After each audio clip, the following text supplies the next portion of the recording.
desde disparar a la prensa con un rifle hasta organizar orgías con mujeres hermosas, y estar respaldado por la dictadura cubana. El antihéroe del fútbol. Un jugador con un carisma tan alto como sus impulsos más excéntricos y descarados. Repudiado por todas sus acciones negativas, y muy querido por sus increíbles hazañas en el fútbol. Pero como persona, estuvo lejos de ser perfecto. Más allá de la famosa mano de Dios contra Inglaterra, una historia que todos ya conocemos. En este video vamos a explorar los episodios más oscuros, cuestionables y a veces perturbadores de la vida de Maradona. Por eso hoy les traigo las peores acciones de Diego Armando Maradona.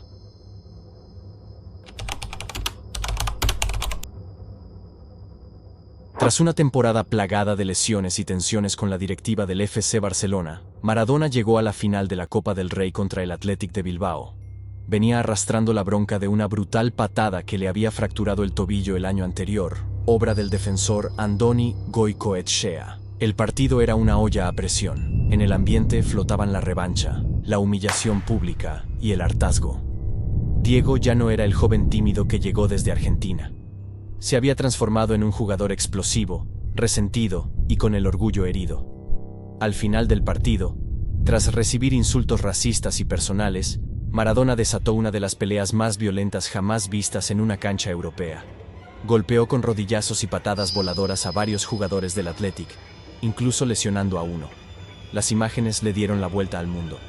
Fue suspendido, y su ciclo en el Barça terminó en escándalo.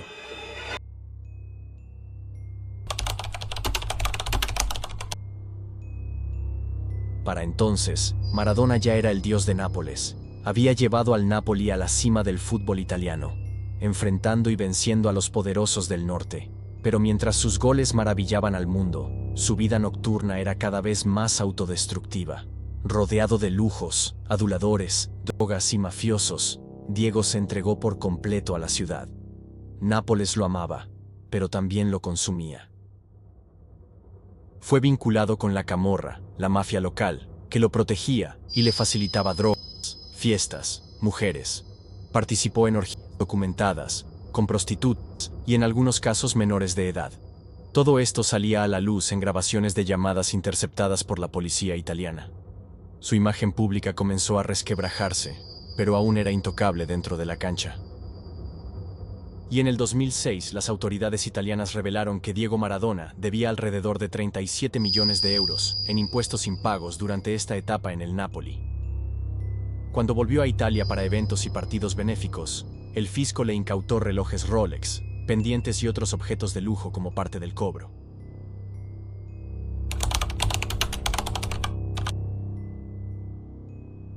Después de años de excesos, llegó el primer gran colapso. En un partido del Napoli, tras una actuación irregular, Maradona fue sometido a un control antidopaje. La ciudad entera temblaba por los rumores de lo que podía venir. Diego ya no era el de antes. Estaba más lento, más errático, más irritable. El resultado fue positivo en cocaína. Fue suspendido por 15 meses. Pocos días después, en Buenos Aires, fue arrestado en un departamento donde se realizaba una fiesta con drogas, mujeres y, según reportes, incluso menores de edad. El video de su detención recorrió el planeta. Fue la primera vez que el mundo vio a Maradona derrotado por sí mismo.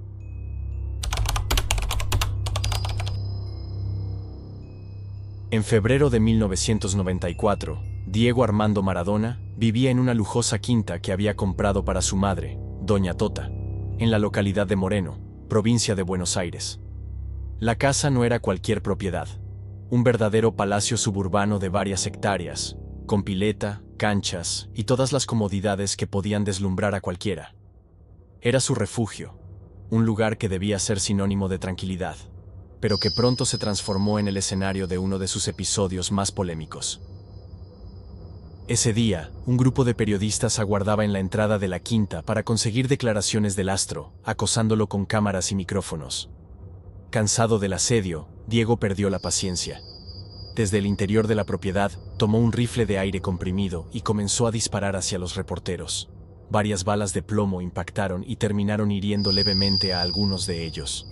El desconcierto fue inmediato, gritos, corridas y el caos instalado en segundos. Pero lejos de calmarse, Maradona salió a discutir con los periodistas. En el cruce hubo insultos, amenazas. Bueno, y lo voy a seguir lastimando. Porque acá, y la tensión escaló aún más. Algunos de los heridos aseguraron en el momento que lo denunciarían ante la justicia, mientras Diego, desafiante, mantenía su postura como si aquello fuese una simple travesura.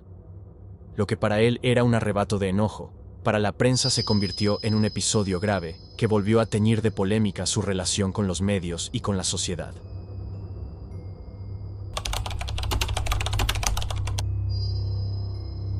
Diego había logrado un milagro: volver a una Copa del Mundo con Argentina tras su suspensión. El Mundial de Estados Unidos 94 era su redención. Se fue a un lugar apartado a entrenar, lejos de tentaciones y placeres. Se mostraba en forma, delgado, determinado. Se apartó de las drogas y estaba más limpio que nunca. Argentina empezó fuerte. Parecía que Maradona podía tener su última gloria. Tras marcar un golazo, corrió a cámara con una expresión de euforia incontrolable. Tenía una cara de loco, lo cual levantó sospechas. Fue seleccionado a la prueba antidoping y luego se sabría que había consumido una mezcla de efedrina y otras sustancias para mejorar su rendimiento, o al menos eso era lo que se creía en esa época. Dio positivo, fue expulsado del torneo y con su icónica frase: "Créeme que me cortaron las piernas". Su carrera internacional terminó ahí. Aunque en defensa de Diego, su preparador le dio un medicamento para la gripa, medicamento de venta libre que tenía estas sustancias, pero Diego no sabía. Puede sonar a una excusa muy buena, pero la verdad los niveles de sustancias que tenía Maradona en esos momentos, hoy en día no son causa de suspensión, ya que en realidad no mejoran tu rendimiento, así que en la práctica él estaba limpio.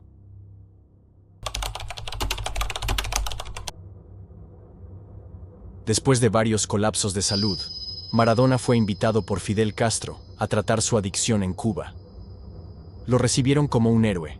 Vivió allí durante años, siendo imagen de la revolución, menos revolucionaria de la historia, pero bueno, escribiendo textos, dándose baños de multitudes. Pero no todo era política y rehabilitación. En secreto, llevaba una vida paralela. Según el testimonio de Mavis Álvarez, una joven cubana, Diego la conoció cuando ella tenía 16 años. Inició una relación con ella con el consentimiento de su familia y el aval del régimen. La drogaba, la llevó a Argentina sin papeles y la sometía a abusos físicos y psicológicos.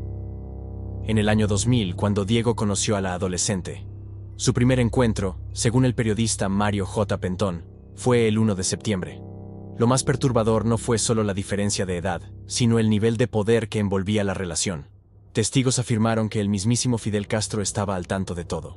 No solo conocía el vínculo entre ambos, sino que, según se alega, facilitó que Mavis viajara a Argentina como acompañante de Maradona, sin el consentimiento de sus padres, porque Diego no era solo un ídolo, era el amigo del comandante, y eso abría cualquier puerta. Mavis rompió el silencio años después, generando una ola de repudio. Diego nunca fue juzgado por esto.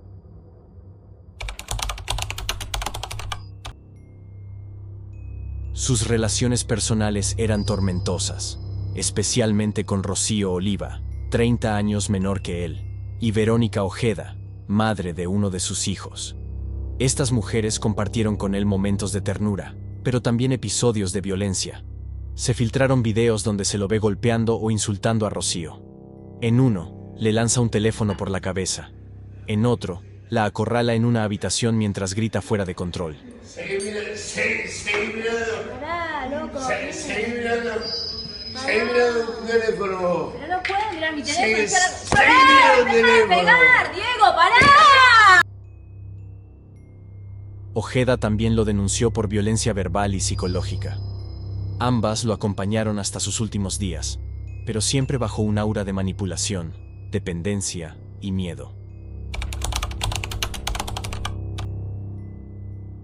Durante décadas, negó la existencia de varios hijos. Solo reconocía a Dalma y Janina. Sin embargo, la verdad iba saliendo a la luz a medida que otras madres comenzaban juicios por filiación. Diego resistía, a veces negaba, otras veces aceptaba a regañadientes. Finalmente, reconoció públicamente a Diego Jr., Hanna y Diego Fernando, además de 3 hijos más en Cuba, Las disputas por herencia, atención y amor comenzaron a desbordarse. Su círculo íntimo se dividió en bandos. Algunos lo acusaban de abandono, otros de ser víctima de sus abogados y apoderados. Murió el 25 de noviembre de 2020. La autopsia reveló que no recibió la medicación adecuada ni controles de rutina. Varios miembros de su entorno fueron imputados por abandono de persona. Sus hijas lo denunciaron públicamente. Muchos creen que fue dejado morir, rodeado de quienes lucraban con su figura. Navegando por algunos videos sobre Maradona, me topé con un comentario que me pareció diferente. No era un insulto, ni una defensa ciega.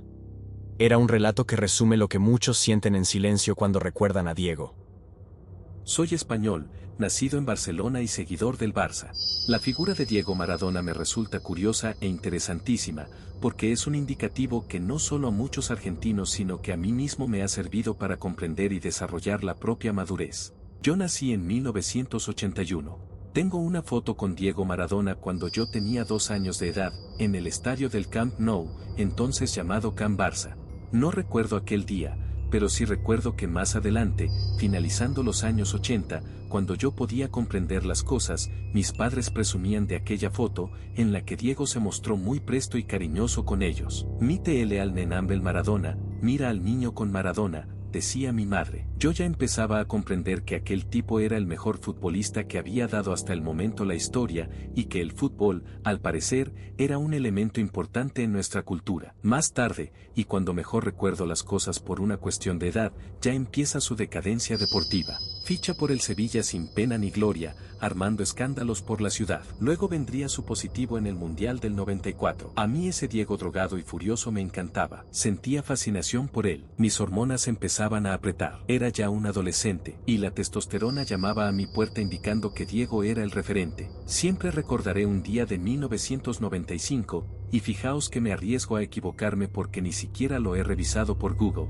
pero estoy seguro de que fue en ese año cuando Diego salió con un arma a disparar contra periodistas. Volvió a ganarse mi respeto. El macho alfa guerrero que mostraba alimentaba mi lado primitivo, ese que todo adolescente padece. El tiempo pasó y en 2001 leí su autobiografía. Contaba orgulloso que, siendo jugador del Barça, por una pataleta, porque no le dejaron escaparse un fin de semana, empezó a destrozar la sala de trofeos delante de un directivo anciano, Nicolau Casas. No dejó de romperlo todo hasta que le dieron lo que pedía. Yo ya tenía entonces 20 años, y aquello, lejos de parecerme fascinante, empezaba a sonarme a algo muy perturbador. El tiempo fue pasando y Diego siguió como siempre, pero yo no. Yo maduré, y empecé a sentir por Maradona todo lo contrario a la admiración. A día de hoy, veo en él poco menos que un hombre enfermo, con muchos problemas personales. Y lo más curioso de todo, es que percibo desde aquí que la sociedad argentina ha experimentado durante todo este tiempo lo mismo que yo. Este señor ya no es ni de lejos lo que ha sido en Argentina tiempo atrás, ni la milésima parte. Argentina abrió los ojos y enterró su adolescencia. Igual que yo.